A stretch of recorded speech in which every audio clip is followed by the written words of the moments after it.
के साथ की करो हनियारा, एगो नहीं दुगो के साथ की करो हनियारा। छोड़ा रे एगो धार तहालो एगो देहल पहारा, छोड़ा रे एगो धार तहालो एगो देहल पहारा।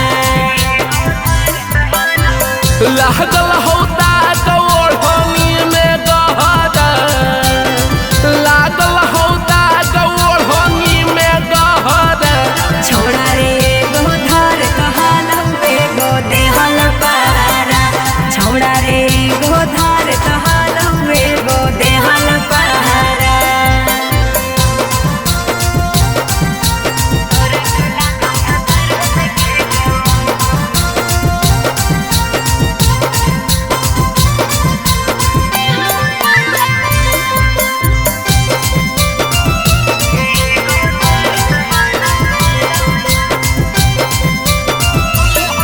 अगे की हो गारंटी की छूले हो ये गो, तोरा के लागो भातार होते के गो।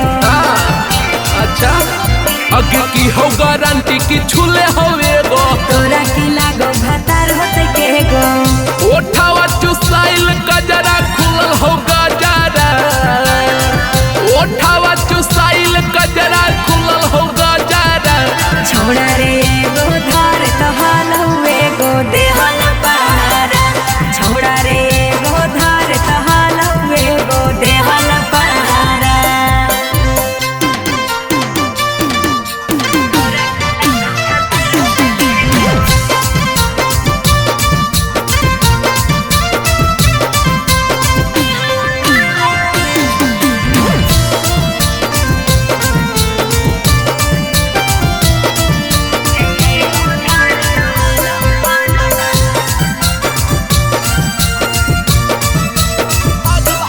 अगे ना जाने कई गो के लागल हो खबर, करके निकल गेलियो हल्हा बर्दाबर।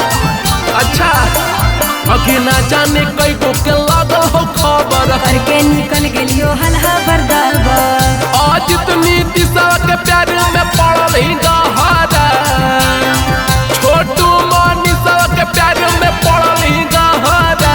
छोड़ा रे एगो धार तहालो एगो देहल पहारा, छोड़ा रे एगो धार तहालो एगो देहल पहारा।